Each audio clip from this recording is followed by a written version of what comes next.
ಈ ಭಾಗದಲ್ಲಿ ಯಾವುದೇ ರಾಜಕೀಯ ಪಕ್ಷಗಳು ಇದ್ರೂ ಕೂಡ ಈ ಕ್ಯಾಂಪಸ್ ಚುನಾವಣೆಗೆ ಬರುವಾಗ ಎಲ್ಲರೂ ಕೂಡ ಅಣ್ಣ ತಮ್ಮಂದಿರಂತೆ ಇದ್ದುಕೊಂಡು ಈ ಶಾಲೆಯ ಬೆಳವಣಿಗೆಯಲ್ಲಿ ಎಲ್ಲರೂ ಕೈ ಜೋಡಿಸುವಂತ ಪ್ರಾಮಾಣಿಕ ಪ್ರಯತ್ನವನ್ನು ಮಾಡ್ತಾ ಇದ್ದಾರೆ. ಇನ್ನು ಮುಂದಕ್ಕೆ ಕೂಡ ಪ್ರಾಮಾಣಿಕ ಪ್ರಯತ್ನವನ್ನು ಮಾಡ್ತಾ ಈ ಶಾಲೆಗೆ ಯಾವುದೇ ಒಂದು ರೀತಿಯಲ್ಲಿ ಧಕ್ಕೆ ಬರದ ರೀತಿಯಲ್ಲಿ ನೀವು ಒಳ್ಳೆಯ ರೀತಿಯಿಂದ ನಡೆಸಿಕೊಡ್ಬೇಕಂತ ಹೇಳಿ ಈ ಸಂದರ್ಭದಲ್ಲಿ ನನಗೊಂದು ಅವಕಾಶ ಮಾಡಿಕೊಟ್ಟಿದ್ದಾರೆ. ನಿಮ್ಗೆಲ್ಲ ಆಭಾರಿಯಾಗಿ ನನಗೊಂದು ಅವಕಾಶ ಮಾಡಿಕೊಟ್ಟಂತ ಈ ಶಾಲೆಯ ಮುಖ್ಯೋಪಾಧ್ಯಾಯರಿಗೆ ಮತ್ತು ಶಿಕ್ಷಕ ವೃಂದದವರಿಗೆ ಹಾಗೇನೆ ಇವತ್ತಿನ ಎಂಐನ ಎಲ್ಲ ಅಧ್ಯಕ್ಷರಿಗೆ ಸರ್ವ ಸದಸ್ಯರಿಗೆ ಈ ಸಂದರ್ಭದಲ್ಲಿ ನಾನು ಅಭಿನಂದಿಸ್ತಾ ನನಗೆ ಗೌರವ ಕೊಟ್ಟ ನಿಮ್ಗೆಲ್ಲ ಅಭಿನಂದನೆ ಧನ್ಯವಾದ.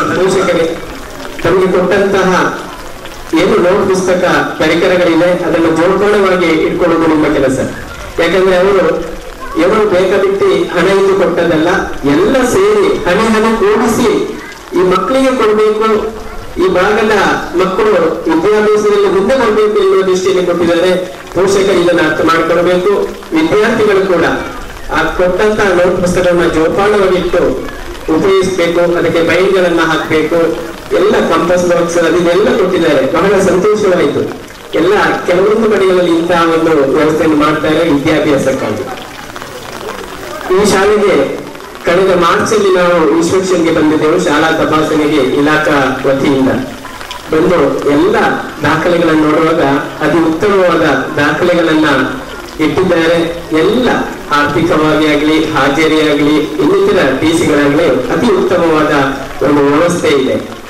ಅಲ್ಲದೆ ಈ ಶಾಲೆ ನಮ್ಮ ಇಲಾಖೆ ವತಿಯಲ್ಲಿ ಎ ಗ್ರೇಡ್ ಶಾಲೆಯಾಗಿ ಆಗಿದೆ. ಕಲಿಕೆಯಲ್ಲಿ ಅತ್ಯುತ್ತಮವಾದ ಕಲಿಕೆಯನ್ನು ಕೂಡ ಹೊಂದಿದೆ. ಪೋಷಕರೇ ತಾವೆಲ್ಲ ಪೋಷಕ ಸಭೆಯನ್ನು ಮಾಡುವಾಗ ನೀವು ಉಪಸ್ಥಿತರಿರಬೇಕು. ಯಾಕೆಂದ್ರೆ ನಾವು ಇಂಗ್ಲಿಷ್ ಮೀಡಿಯಂಗೆ ಇನ್ನಿತರ ಶಾಲೆಗಳಲ್ಲಿ ಎಲ್ಲ ಪೋಷಕರು ಇರ್ತಾರೆ. ನಮ್ಮ ಸರ್ಕಾರಿ ಶಾಲೆಗೆ ಬರುವಾಗ ಪೋಷಕರ ಒಂದು ಸಭೆಯಲ್ಲಿ ಕಡಿಮೆ ಸಂಖ್ಯೆ ಇರ್ತದೆ. ಪೋಷಕರ ಸಭೆಗೆ ಬಂದಾಗ ನಮಗೆ ಇಲ್ಲಿ ಏನೆಲ್ಲ ಚಟುವಟಿಕೆಗಳು ಇದೆ ಎಂಬುದು ಗೊತ್ತಾಗ್ತದೆ. ಸರ್ಕಾರ ಅನೇಕ ಸವಲತ್ತುಗಳು ಕೊಟ್ಟು ಈಗಾಗಲೇ ಹೇಳಿದ್ದಾರೆ. ಪಠ್ಯ ಪುಸ್ತಕ 90 ಭಾಗ ಈ ಸಲ ಫಸ್ಟಿಗೆ ಬಂದಿದೆ. ಏಪ್ರಿಲ್ ಮೇಯಲ್ಲೇ ನಮ್ಮ ಇಲಾಖೆಗೆ ಬಂದು ಗೋಡಲಲ್ಲಿ ಬಂದು ಎಲ್ಲ ವಿತರಣೆ ಆಗಿದೆ. 90 ಭಾಗ ಪಠ್ಯ ಪುಸ್ತಕ ಬರ್ತದೆ. ಅಲ್ಲದೆ ಸಮವಸ್ತ್ರ ಮತ್ತು ಶೂ ನ ವ್ಯವಸ್ಥೆ ಕೂಡ ಈಗಾಗಲೇ ಡೈರೆಕ್ಟ್ ಆಗಿ ಇಲಾಖೆಯಿಂದ ಸರ್ಕಾರದಿಂದ ಆಯಾ STMC ಖಾತೆಗೆ ಹಣವು ಈಗಾಗಲೇ ಜಮೆಯಾಗಿದೆ. ಅದನ್ನ STMC ಅವರು ಖರೀದಿ ಮಾಡಬೇಕಾಗ್ತದೆ. ಅದು ಕೂಡ ಆಗಿರ್ತದೆ. ಇಲಾಖಾ ವತಿಯಿಂದ ಸರ್ಕಾರ ಅತ್ಯಂತ ಹೆಚ್ಚು ಶಿಕ್ಷಣಕ್ಕಾಗಿ ಖರ್ಚು ಮಾಡ್ತಾ ಇದೆ. ಪ್ರಶಾಂತ್ ಕಾಂಜಿ ಅವರು ಹೇಳಿದ್ರು ಇಂಗ್ಲಿಷ್ನ ವ್ಯಾಮೋಹದ ಬಗ್ಗೆ. ಸಹಜವಾಗಿ ತಮ್ಮ ಮಕ್ಕಳು ಇಂಗ್ಲಿಷ್ ಕಲಿಯಬೇಕು, ಇಂಗ್ಲಿಷ್ ಮಾತಾಡಬೇಕು ಎನ್ನುವ ಒಂದು ಹಂಬಲ ಎಲ್ಲ ಪೋಷಕರಲ್ಲಿ ಇರುವುದು ಸಹಜ. ಸರ್ಕಾರಿ ಶಾಲೆ ಕೂಡ 1ನೇ ತರಗತಿಯಿಂದಲೇ ಇಂಗ್ಲಿಷ್ನ ಪಠ್ಯ ಪುಸ್ತಕ ಇದೆ. ಇಲ್ಲಿ ಏನು ವ್ಯತ್ಯಾಸ ಅಂದ್ರೆ ಇಂಗ್ಲಿಷ್ನ ಶಿಕ್ಷಕರು ಎಲ್ಲ ತರಗತಿಗೆ ಇಲ್ಲದ ಕಾರಣ ಸ್ವಲ್ಪ ಸಮಸ್ಯೆ ಆಗಿದೆ ಬಿಟ್ರೆ ಮತ್ತೆ ಎಲ್ಲ ವ್ಯವಸ್ಥೆಗಳು ಸರ್ಕಾರಿ ಶಾಲೆಗಳಲ್ಲಿ ಇದೆ. ಇಂಗ್ಲಿಷ್ ಶಿಕ್ಷಕರಿಗೆ ಈಗ 2-3 ವರ್ಷಗಳಿಂದ ನೇಮಕ ಆಗ್ತಾ ಇದೆ. ಸರ್ ಹೀಗಾಗಿ ಅನುದಾನ ರಹಿತ ಅಂದ್ರೆ ಪ್ರೈವೇಟ್ ಸ್ಕೂಲ್ಗಳ ಬಗ್ಗೆ ಹೇಳಿದ್ರು, ಅಲ್ಲಿಯ ಟೀಚರ್ಸ್ ಬಗ್ಗೆ ಹೇಳಿದ್ರು. ನಾವು ವಿಸಿಟ್ ಹೋಗೋದು ನೋಡಿದ್ದೇವೆ. ನಮ್ಮಲ್ಲಿಗೆ ಅನುಮತಿಗಾಗಿ ಬರ್ತಾರೆ ಇಂಗ್ಲಿಷ್ ಮೀಡಿಯಂನ ಒಂದು ಹೆಚ್ಚು ತರಗತಿ ತೆಗೆಯುವ ಸಮಯದಲ್ಲಿ ಇನ್ನಿತರ ಅನುಮತಿಗಳು ನಾವು ಸ್ಥಳೀಯವಾಗಿ ಹೆಸರು ಹೇಳುವುದಿಲ್ಲ. ಇದೇ ಅಕ್ಕಪಕ್ಕದ ಶಾಲೆಗೆ ವಿಸಿಟ್ ಕೊಟ್ಟು ನಾವು ಅವರ ಪಾಠವನ್ನು ನೋಡ್ಲಿಕ್ಕಿದೆ, ಹೇಗೆ ಪಾಠ ಮಾಡ್ತಾರೆ ಮತ್ತೆ ಸ್ಟ್ರಕ್ಚರ್ ಅದೆಲ್ಲ ನೋಡ್ಲಿಕ್ಕಿದೆ. 1-2 ತರಗತಿಗೆ ನಾನು ಕೂಡ ಹೋದೆ, ವಿಸಿಟ್ ಮಾಡಿದೆ. ಆ ಗೋಳಗಳ ಬಗ್ಗೆ, ಗ್ಲೋಬಿನ ಬಗ್ಗೆ ಒಂದು ಮಾಹಿತಿ 5ನೇ ತರಗತಿಯ ಮಗುವಿಗೆ ಗೊತ್ತಿಲ್ಲ. ಇಂಗ್ಲಿಷ್ ಮೀಡಿಯಂನ 5ನೇ ತರಗತಿಯ ಮಗುವಿಗೆ ಗೋಳಗಳ ಬಗ್ಗೆ ಅವರಿಗೆ ಮಾಹಿತಿ ಗೊತ್ತಿಲ್ಲ. ಆ ಟೀಚರ್ ಒಂದು ಬರೀ ಚಾಕ್ ನಲ್ಲಿ ಗೋಳವನ್ನ ಆ ಗೋಳ ಕೂಡ ಬೇರೆ ರೀತಿಯಲ್ಲಿ ಮಾಡಿ ಈಸ್ಟ್ ವೆಸ್ಟ್ ಎಲ್ಲ ಮಾಡ್ತಾ ಇದ್ರು. ಅದೇ ನಮ್ಮ ಮಕ್ಕಳಲ್ಲಿ ನೀವು 1ನೇ 2-3ನೇ ತರಗತಿಗೆ ನಲಿಕಲಿ ಮಕ್ಕಳಿದ್ದಾರೆ, ಅವರಲ್ಲಿ ಗೋಳಗಳ ಬಗ್ಗೆ ಕೇಳಿ, ಅವರೇ ಅದನ್ನ ವಿವರಿಸುವಂತ ಒಂದು ಸಾಮರ್ಥ್ಯವನ್ನ ಹೊಂದಿದ್ದಾರೆ. ಇದು ಸರ್ಕಾರಿ ಶಾಲೆ ಅಂತ ನಾವು ಹೆಮ್ಮೆಯಿಂದ ಹೇಳಬಹುದು. ಅಲ್ಲದೆ ಈಗ 4-5 ವರ್ಷಗಳಿಂದ ಇಂಗ್ಲಿಷ್ ಮೀಡಿಯಂ ಕೂಡ ಸರ್ಕಾರಿ ಶಾಲೆಗಳಲ್ಲಿ ಇದೆ. ಪಕ್ಕದ ಊರಾಕು ಕ್ಲಸ್ಟರ್ಗೆ ಶಾಲೆ ಇದೆ. ಅಂದ್ರೆ 6ನೇಯಿಂದಲೇ ಇಂಗ್ಲಿಷ್ ಮೀಡಿಯಂ ತರಗತಿ ಇದೆ, ಕನ್ನಡ ಮೀಡಿಯಂ ತರಗತಿ ಇದೆ. 2 ತರಗತಿಗಳು ನಡೀತದೆ. ಆ ಮಕ್ಕಳು ಈಗ 8ನೇ ತರಗತಿಯಲ್ಲಿದ್ದಾರೆ. ನಾವು ಪೋಷಕರಲ್ಲಿ ಮತ್ತು ಎಲ್ಲ ಜನಪ್ರತಿನಿಧಿಗಳಲ್ಲಿ ಮತ್ತು ಸ್ಥಳೀಯ ಸಂಸ್ಥೆಗಳಲ್ಲಿ ಇಲಾಖೆ ಪ್ರಮುಖರಾಗಿ ವಿನಂತಿಸುವುದೇನೆಂದರೆ ತಾವು ಕೂಡ ಇಲ್ಲಿ ಪೂರ್ವ ಪ್ರಾಥಮಿಕ ಒಂದು ಮಾಡಬಹುದು. ಆನಂತರ ಇಂಗ್ಲಿಷ್ ವ್ಯವಸ್ಥೆಗೆ ತಮಗೂ ಕೂಡ ಇಲ್ಲಿ ಸಿಂಪಬಹುದು.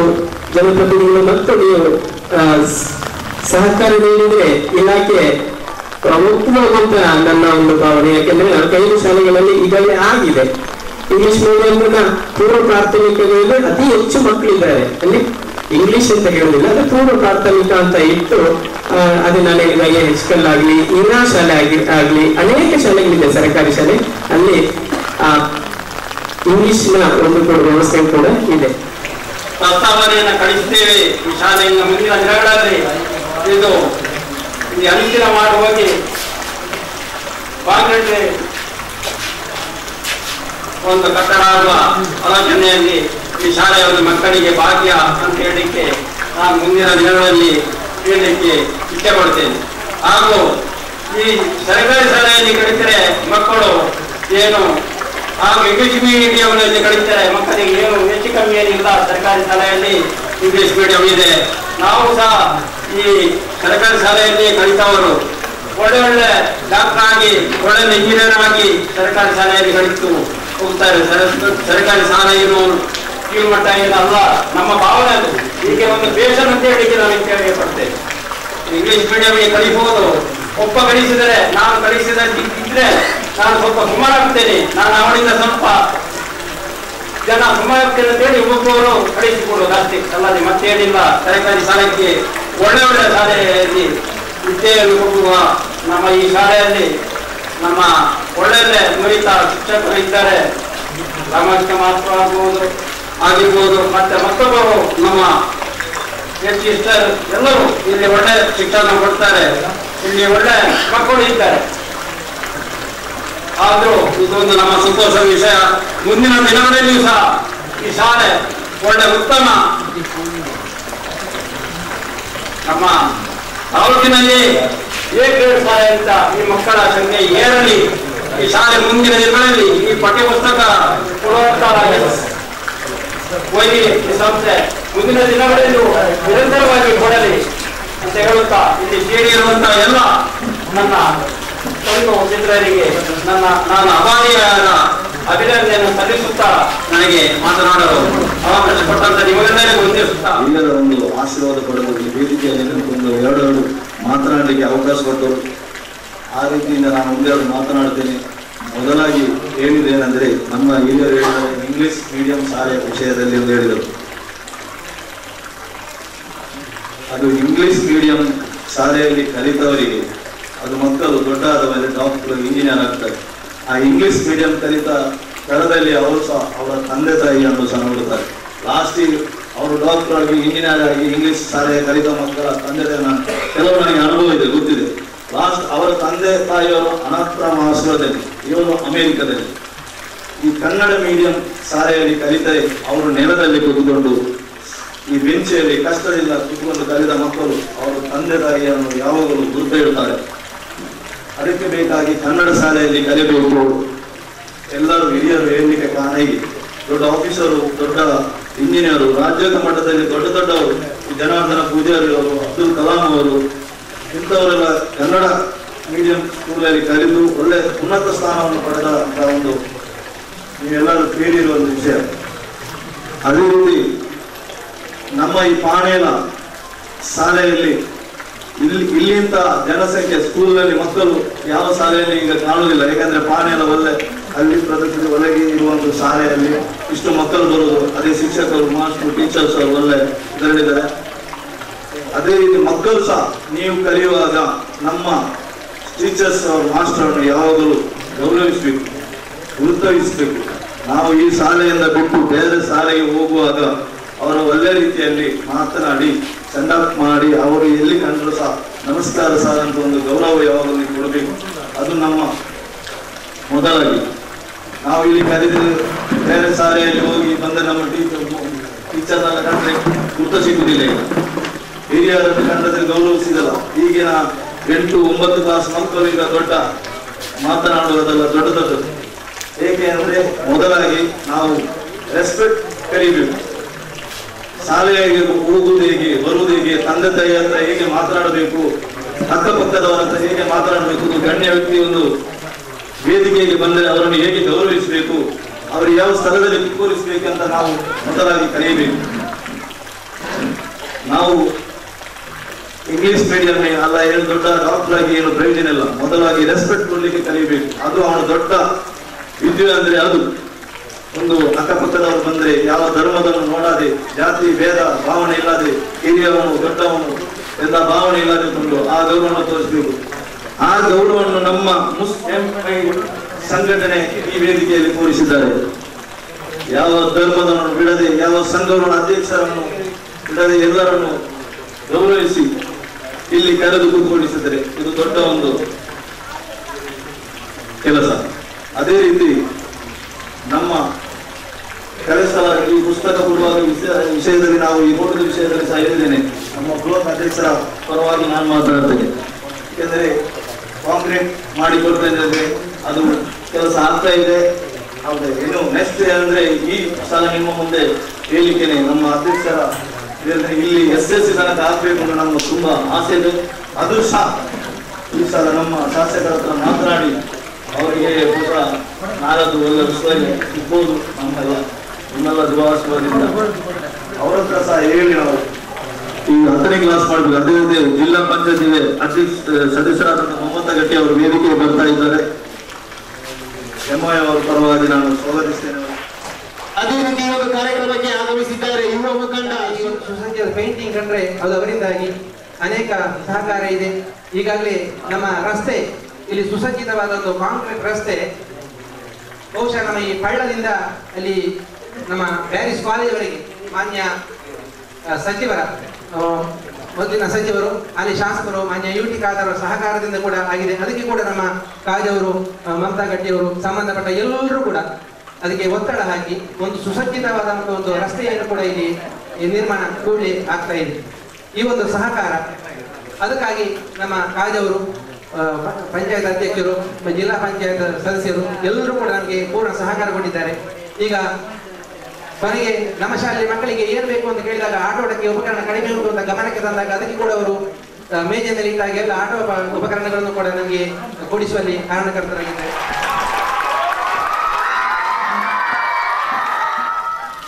ಶಾಲೆ ಅನ್ನೋಂಥದ್ದು ದೇಗುಲ ಇದ್ದಾಗೆ. ಈ ಒಂದು ಜ್ಞಾನ ದೇಗುಲದಲ್ಲಿ ಕಲಿತಕ್ಕಂಥ ಮಕ್ಕಳು ಈ ವರ್ಷ ಶೈಕ್ಷಣಿಕ ಆರಂಭೋತ್ಸವದ ಶುಭ ಸಂದರ್ಭದಲ್ಲಿ ಸರ್ಕಾರದ ವಿವಿಧ ಯೋಜನೆಗಳ ಜೊತೆಗೆ ಪ್ರತಿಯೊಂದು ಮಗು ಕೂಡ ಓದಬೇಕು ಎನ್ನುವಂಥ ನೆಲೆಯಲ್ಲಿ ಇವತ್ತು ಸರ್ಕಾರ ಕೂಡ 10 ಹಲವು ಕಾರ್ಯಕ್ರಮಗಳನ್ನು ಮಕ್ಕಳಿಗೆ ನೀಡ್ತಾ ಇದೆ. ಎಲ್ಲವೂ ಕೂಡ ಇವತ್ತು ಮಕ್ಕಳಿಗೆ ಉಚಿತವಾಗಿ ಸಿಗ್ತಾ ಇದೆ. ಒಂದೇ ಒಂದು ನೋಟ್ಬುಕ್ ಪುಸ್ತಕದ ಕೊರತೆ ಇತ್ತು, ಅದನ್ನು ಕೂಡ ಈ ಶಾಲೆಯಲ್ಲಿ ಆ ಕೊರತೆಯನ್ನು ಕೂಡ ನೆರವೇರಿಸಿಕೊಟ್ಟಂಥ ವಿದ್ಯಾಭಿಮಾನಿಗಳು, ವಿದ್ಯಾದಾನಿಗಳು ಆಗಿರ್ತಕ್ಕಂಥ ಎಲ್ಲ ನನ್ನ ಮುಸ್ಲಿಂ ಯಂಗ್ ಮೆನ್ಸ್ ಅಸೋಸಿಯೇಷನ್ನ ಸಹೋದರ ಬಂಧುಗಳಿಗೆ ನಾನು ವಿಶೇಷವಾಗಿ ಈ ಭಾಗದ ಜಿಲ್ಲಾ ಪಂಚಾಯತಿನ ಸದಸ್ಯೆಯಾಗಿ ಹೃತ್ಪೂರ್ವಕವಾದಂಥ ಅಭಿನಂದನೆಗಳನ್ನು ಅವರಿಗೆ ಸಲ್ಲಿಸಿಕೊಂಡು, ಶಿಕ್ಷಣ ಪ್ರತಿಯೊಂದು ಮಗುವಿನ ಬಾಳಿನಲ್ಲಿ ಕೂಡ ಅದರ ಮುಂದಿನ ಜೀವನದ ರೂಪುರೇಷೆಗಳಿಗೆ ಕಾರಣೀಭೂತ ಆಗ್ತದೆ. ಆ ಒಂದು ನೆಲೆಯಲ್ಲಿ ತಾವೆಲ್ಲರೂ ಕೂಡ ಶಿಕ್ಷಣಕ್ಕೆ ಸಹಕಾರವನ್ನ ನೀಡಿದಂತಹ ನನ್ನ ಸಹೋದರ ಬಂಧುಗಳಿಗೆ, ಮುಸ್ಲಿಂ ಯಂಗ್ ಮೆನ್ಸ್ನ ಅಧ್ಯಕ್ಷರಿಗೂ ಪದಾಧಿಕಾರಿಗಳಿಗೂ, ಈ ಭಾಗದ ಜಿಲ್ಲಾ ಪಂಚಾಯಿತಿಯ ಸದಸ್ಯರಾಗಿ ಪೂರಕವಾದ ಅಭಿನಂದನೆಗಳನ್ನು ಕೂಡ ಸಲ್ಲಿಸಿಕೊಂಡು ಮುಂದೆ ಕೂಡ ನಮ್ಮ ಸಹಕಾರ ಸದಾ ಶಾಲೆಗೆ ಇರಲಿ. ನಮ್ಮಿಂದ ಏನು ಈ ಶಿಕ್ಷಣ ಸಂಸ್ಥೆಗೆ ಸಹಕಾರ ಆಗಿದೆ. ಮಾಸ್ಟರ್ ಹೇಳಿದ್ರು ನನ್ನ ಈ ಒಂದು ಶಾಲೆಗೆ ಪೇಂಟಿಂಗ್ ಬೇಕು. ಈ ಭಾಗದ ಜಿಲ್ಲಾ ಪಂಚಾಯತ್ ಸದಸ್ಯರಾದ ನಂತರ ಶಾಲೆಗೆ ಪೇಂಟಿಂಗ್ ಕೂಡ ಅನುದಾನವನ್ನು ಕೊಟ್ಟಿದೆ. ಕಳೆದ ಸಾರಿ ಕೆಲವೊಂದು ಶಾಲೆಗಳಿಗೆ ಈ ಮಕ್ಕಳಿಗೆ ಇಂತಹ ಅವರಿಗೆ ಏನು ಆಟೋಟ ಸ್ಪರ್ಧೆಗಳಿಗೆ ಬೇಕಾಗ್ತಕ್ಕಂಥ ಸಂದರ್ಭದಲ್ಲಿ ಕೂಡ ನನಗೆ ಪಾಣೆಲ ಶಾಲೆಗೆ ನಿಮಗೂ ಕೂಡ ಈ ಒಂದು ಚಿಕ್ಕದಾದಂತಹ ಕೊಡುಗೆಯನ್ನು ಜಿಲ್ಲಾ ಪಂಚಾಯತ್ ವತಿಯಿಂದ ನೀಡಿದ್ದೇನೆ. ಈ ಬಾರಿ ಇಲ್ಲೇ ಮಕ್ಕಳು ಕೂತಿರ್ತಕ್ಕಂಥ ಆ ಒಂದು ಏನಿದೆ ಆ ಶಾಲಾ ಎದುರುಗಡೆ ಅದು ಬಹಳ ನಾದುರಸ್ತು ಇದೆ. ದೇವರು ಒದಗಿಸಿದ್ರೆ ಈ ಸರಿ ಕೂಡ ಒಂದು 50,000 ಅನುದಾನ ಜಿಲ್ಲಾ ಪಂಚಾಯತ್ ಈ ಶಾಲೆಗೆ ಖಂಡಿತವಾಗಿ ಕೊಡ್ತೇನೆ. ನಮ್ಮಿಂದ ಆಶಯ ಇಷ್ಟೇ, ಬಡ ಮಕ್ಕಳು ಎಲ್ಲಿ ಓದ್ತಾರೆ ಅಂತಹ ಶಾಲೆಗಳಿಗೆ ಖಂಡಿತವಾಗಿ ಕೂಡ ಈ ಭಾಗದ ಸದಸ್ಯರಾಗಿದ್ದುಕೊಂಡು ನಮ್ಮ ಮಕ್ಕಳ ಪ್ರೀತಿ ಇಟ್ಟು ಮಕ್ಕಳ ಪೋಷಕರ ಅಭಿಮಾನದ ಮೇರೆಗೆ ಎಲ್ಲ ನನ್ನ ಗ್ರಾಮ ಪಂಚಾಯತ್ ಹಾಗೂ ಎಲ್ಲ ವೇದಿಕೆಯಲ್ಲಿರ್ತಕ್ಕಂಥ ಗಣ್ಯರು ಎಲ್ಲರೂ ಕೂಡ ನಮ್ಮ ಹತ್ರ ಪಾಣಿಲ ಶಾಲೆ ಬಗ್ಗೆ ಯಾವಾಗಲೂ ಕೂಡ ಹೇಳಿಕೊಂಡಿರ್ತಾರೆ. ಎಲ್ಲ ನನ್ನ ಗ್ರಾಮ ಪಂಚಾಯತ್ ಸದಸ್ಯರು ಪಾಣಿಲ ಶಾಲೆ ಬಗ್ಗೆ ಈ ವಾರ್ಡ್ ಸದಸ್ಯರು ಕೂಡ ಯಾವಾಗ ಹೇಳ್ತಾ ಇರ್ತಾರೆ. ಬಹುಶಃ ಅವರೆಲ್ಲರಿಗೂ ಕೂಡ ನಾನು ಅಭಿನಂದನೆಗಳನ್ನ ಸಲ್ಲಿಸಿಕೊಂಡು ಮುಂದೆ ಕೂಡ ಈ ಸರಿ ನಾನು ಅಧ್ಯಕ್ಷರ ಹತ್ರ ಹೇಳಿದೆ, ನಮ್ಮ ಅರ್ಕಾಣ ಶಾಲೆ ಕೂಡ ಪಾಪ ಅವರು ಕೂಡ ಮಾಡಿ ಹೋಗಿದೆ. ಮೊನ್ನೆ ಶಾಲೆ ಆರಂಭ ಆಗುವಾಗ ಮೊಯ್ದ್ರವರು ಫೋನ್ ಮಾಡಿ ಮೇಡಮ್ ಹೀಗೆ ಹೋಗಿದೆ ಶಾಲೆಗೆ ಏನಾದರೂ ಬೇಕು ಅಂತ, ಅಲ್ಲಿಯೂ ಕೂಡ ಒಂದು 75,000 ಅನುದಾನ ಈ ಸರಿ ಅವರಿಗೂ ಕೂಡ ಕೊಡ್ತೇನೆ ಅಂತ ಹೇಳಿದ್ದೇನೆ. ನಮ್ಮ ಪ್ರಥಮ ಸಭೆಯಲ್ಲಿ ಶುರುವಾಗುತ್ತದೆ ನಾಳೆ. ಅದರಲ್ಲಿ ಈಗಾಗಲೇ ಮಾಸ್ಟರ್ ನಮಗೆ ಈ ಶಾಲೆಯ ಸ್ಥಿತಿಗತಿಯ ಬಗ್ಗೆ ಮಕ್ಕಳ ಸಂಖ್ಯೆಯ ಬಗ್ಗೆ ಒಂದು ಕೊಟ್ಟು ಬಿಡಿ, ಖಂಡಿತವಾಗಿ ಕೂಡ ಡೆಮಾಲಿಷ್ ಆಗಿ ಹೊಸ ಕೊಠಡಿಯನ್ನು ಕೊಡ್ಲಿಕ್ಕೆ ಈ ಶಾಲೆಗೆ ನನ್ನ ಸಂಪೂರ್ಣವಾದಂತಹ ಪ್ರಯತ್ನವನ್ನು ಕೂಡ ಮಾಡ್ತೇನೆ ಅಂತ ನೆಲೆಯಲ್ಲಿ ಮುಂದಿನ ದಿನಗಳಲ್ಲಿ ನಿಮ್ಮ ಜೊತೆ ಸದಾ ನಾವು ಇದ್ದೇವೆ ಅಂತ ಮಾತನ್ನು ಕೂಡ ಹೇಳಿಕೊಂಡು ನನ್ನ ಪ್ರೀತಿಯ ವಿದ್ಯಾರ್ಥಿಗಳ ವಿನಂತಿ, ನಿಮ್ಮನ್ನ ಪೋಷಕರು ಶಿಕ್ಷಕರು ಎಲ್ಲರೂ ಕೂಡ ಪ್ರೀತಿ ವಿಶ್ವಾಸದಿಂದ ಶಾಲೆಗೆ ಕಳಿಸ್ತೇನೆ, ಅದು ಕೊಡ್ತೇನೆ ಅಂತ ಹೇಳಿ ಈ ಸರಿ ಅದು ಕೊಡ್ತೇನೆ. ಮತ್ತೆ ಕೊಠಡಿ ತರಲಿಕ್ಕೂ ಕೂಡ ನನ್ನ ಪ್ರಾಮಾಣಿಕ ಪ್ರಯತ್ನವನ್ನು ಕೂಡ ಮಾಡ್ತೇನೆ ಅಂತ ಮಾತುಗಳು ಕೂಡ ನಾನು ಈ ಸಂದರ್ಭದಲ್ಲಿ ಹೇಳಿ ಮಕ್ಕಳಿಗೆ ಹೇಳುವುದಕ್ಕೆ ಈಗಾಗಲೇ ಅವಕಾಶಗಳಿದೆ. ಎಲ್ಲವೂ ಕೂಡ ಸರ್ಕಾರ ಕೊಡ್ತದೆ, ಪುಸ್ತಕ ಕೊಡ್ತದೆ, ಮಧ್ಯಾಹ್ನ ಹೊತ್ತು ಊಟ ಕೊಡ್ತದೆ, ಯೂನಿಫಾರ್ಮ್ ಕೊಡ್ತದೆ, ಹಾಲು ಕೊಡ್ತದೆ, ಎಲ್ಲವೂ ಕೂಡ ನಮ್ಮ ಸರ್ಕಾರ ಕೊಟ್ಟಿದೆ. ಅದನ್ನ ಉಳಿಸಿ ಬೆಳೆಸಿಕೊಂಡು ಉತ್ತಮ ವಿದ್ಯಾರ್ಥಿಗಳಾಗಿ ತಾವೆಲ್ಲರೂ ಕೂಡ ಕೂಡಿ ಬರಬೇಕು. ಶಿಕ್ಷಕ ಬಂಧುಗಳು ಕೂಡ ಈಗಾಗಲೇ ಪಾಣಿಲ ಶಾಲೆಯ ಶಿಕ್ಷಕ ಬಂಧುಗಳು ಕೂಡ ಅತ್ಯುತ್ತಮವಾದಂತಹ ಮಕ್ಕಳಿಗೆ ಪ್ರೋತ್ಸಾಹವನ್ನು ನೀಡಿಕೊಂಡು ಉತ್ತಮ ವಿದ್ಯಾರ್ಥಿಯನ್ನು ಕೂಡ ನೀಡ್ತಿರ್ತಕ್ಕಂಥ ಎಲ್ಲ ನನ್ನ ಶಿಕ್ಷಕ ಬಂಧುಗಳಿಗೂ ಕೂಡ ಅಭಿನಂದನೆಗಳನ್ನ ಸಲ್ಲಿಸಿ ನೆರವೇರಿಸಿ ಖಂಡಿತ ನಾವು ನೋಡ್ತೇವೆ. ಅದಕ್ಕೆ ಬೇಕಾದ ಸಹಕಾರ ಗ್ರಾಮ ಪಂಚಾಯತ್ ಹಾಗೆ ನಮ್ಮ ಈ ಶಾಲೆ ರಸ್ತೆ ಇರಲಿಲ್ಲ. ಇಷ್ಟು ವರ್ಷದಲ್ಲಿ 8 ವರ್ಷದ ಶಾಲೆಗಳು ನೋಡಬೇಕು ಅರ್ಜಿ ಕೊಡಿ ಅಂತ ನಮ್ಮ ಶಾಲೆಗೆ ಸುಸಜ್ಜಿತವಾದಂತಹ ಒಂದು ನಮ್ಮ ತೀರ್ಮಾನ ಅಂತ ಒಂದು ಮಾನ್ಯ